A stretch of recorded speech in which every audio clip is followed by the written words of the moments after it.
Phase rule के next lecture में एक बार पुनः आप सभी का स्वागत है। इससे पहले के लेक्चर में हमने जल तंत्र के बारे में व्याख्या करी थी कि किस प्रकार से प्रावस्था नियम के अनुसार हम जल तंत्र की व्याख्या कर सकते हैं।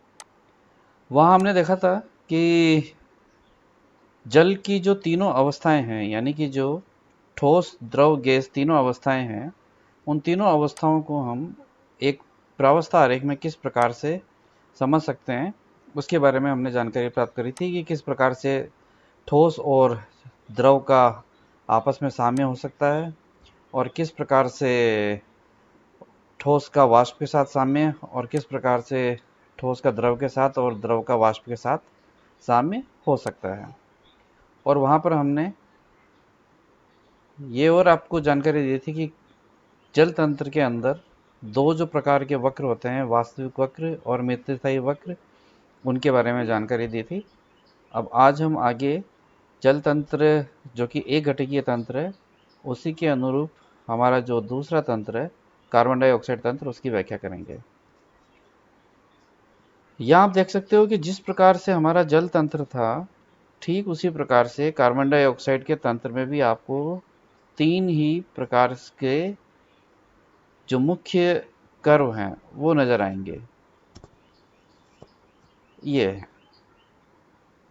कर्व ओ ए, कर्व ओ बी और कर्व ओ सी। कर्व ओ है वो सॉलिड और वेपर के इक्विलिब्रियम को बता रहा है, जबकि कर्व ओ सी जो है वो लिक्विड और वेपर के इक्विलिब्रियम को बता रहा है। तो कर्व ओ बी सॉलिड और लिक्विड के इक्विलिब्रियम को बता रहा है।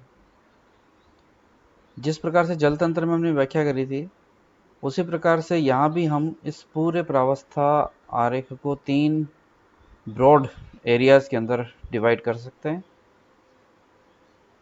ए ओ बी के बाईं ओर का जो हिस्सा है, वहाँ पर ठोस कार्बन डाइऑक्साइड उपस्थित होती है। तो बी ओ सी के ऊपर के हिस्से में द्रव कार्बन डाइऑक्साइड है। तो ए ओ सी के दाईं ओर के हिस्से में कार्बन डाइऑक्साइड की वाष्प उपस्थित होती है। कर्व ए और ओ वास्तविक वक्र है, जिसमें कि ठोस का वाष्प के साथ साम्य में है, इसलिए इस कर्व को हम ऊर्ध्वपातन वक्र कहते हैं।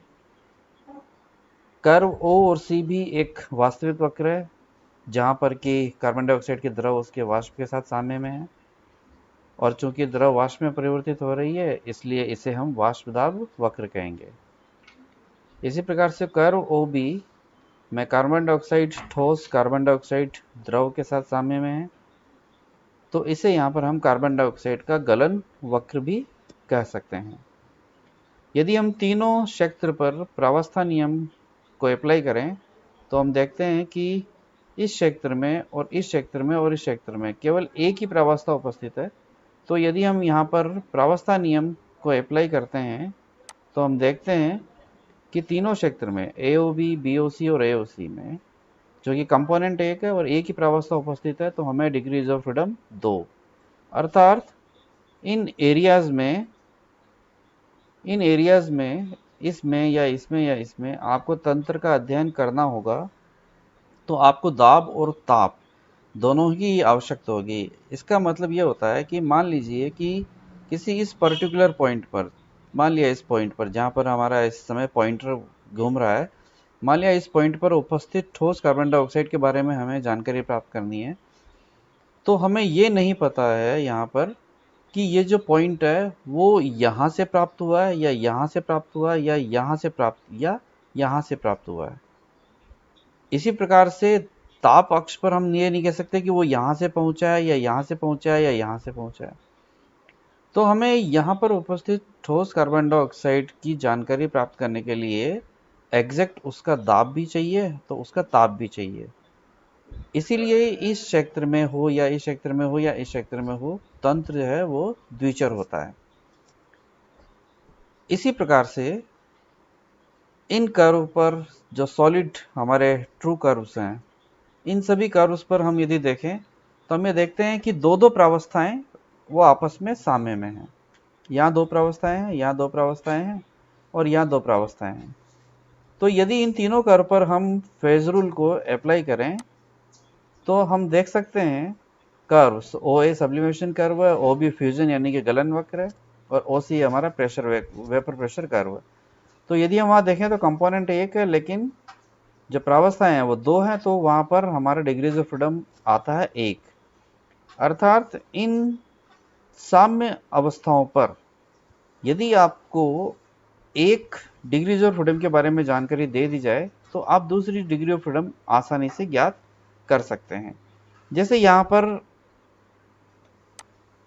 आप देखो, यदि हमने आपको ये कहा है कि एक एटमॉस्फेरिक प्रेशर पर कार्बन डाइऑक्साइड की ठोस उसके वाष्प के साथ साम्य में है, यानी कि एक एटमॉस्फेयर दाब पर कार्बन डाइऑक्साइड ठोस और वाष्प साम्य अवस्था में उपस्थित है, तो निश्चित रूप से ही ये कब संभव है, जबकि उस समय तंत्र का तापमान -78 डिग्री सेंटीग्रेड होगा।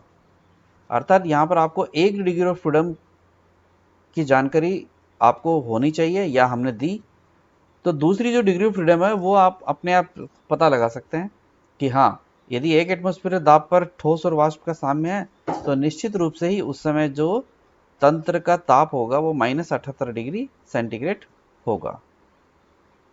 इसी प्रकार यदि हम यहाँ पर इस बिंदु O की व्याख्या करें तो हम देखते हैं कि बाईं तरफ से ठोस, ऊपर की तरफ से द्रव और इधर की तरफ से दाईं की तरफ से वाष्प। अर्थात इस बिंदु पर तीनों ही प्रावस्थाएं ठोस, द्रव, वाष्प एक साथ साम्य में हैं, जैसे कि हम यहाँ पर त्रिक बिंदु कहेंगे, और ये हमारा अचर बिंदु है, यानी कि नॉन वेरिएंट बिंदु है, जहाँ पर हमें किसी भी डिग्रीज ऑफ फ्रीडम की आवश्यकता नहीं है। यदि इस बिंदु पर आप फेज रूल अप्लाई करेंगे ट्रिपल पॉइंट पर, तो हम देखेंगे कि एक घटिकीय तंत्र में यदि तीन प्रावस्थाएं एक साथ साम्य में हैं तो उस परिस्थिति में जो तंत्र है वो हमारा अचर होगा। अचर का मतलब यहाँ पर आपको न तो ताप बताने की आवश्यकता पड़ेगी हमें, न दाब बताने की आवश्यकता पड़ेगी। सिर्फ एक स्टेटमेंट यदि ये है कि कार्बन डाइऑक्साइड की तीनों प्रावस्थाएं किसी एक बिंदु पर साम्य में है, तो निश्चित रूप से वो तभी संभव है जबकि उस समय तंत्र का दाब 5.2 एटमॉस्फेरिक प्रेशर और ताप उसका -57 डिग्री सेंटीग्रेड होगा। ये तभी संभव हो सकता है।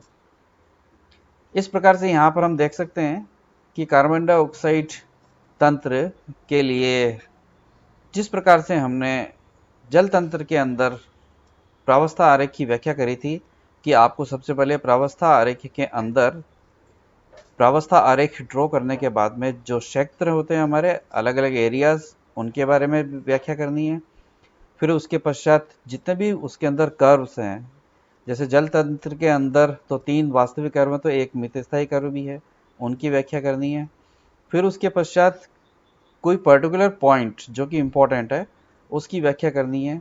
उसके पश्चात आपको किसी पर्टिकुलर कर्व पर कोई इफेक्ट यदि देखना है तो उसकी हमें यहाँ पर व्याख्या करनी होती है। इस प्रकार से एक किसी तंत्र की हम पूरे प्रावस्था नियम के अनुसार व्याख्या हम आसानी से कर सकते हैं। यहाँ एक महत्वपूर्ण बात ये भी है कि आप यहाँ देख रहे होंगे कि जल तंत्र के प्रावस्था आरेख में ये जो कर्व ओ ए है वो यहाँ पर रुक गया, यानी कि एक लिमिटिंग वैल्यू है।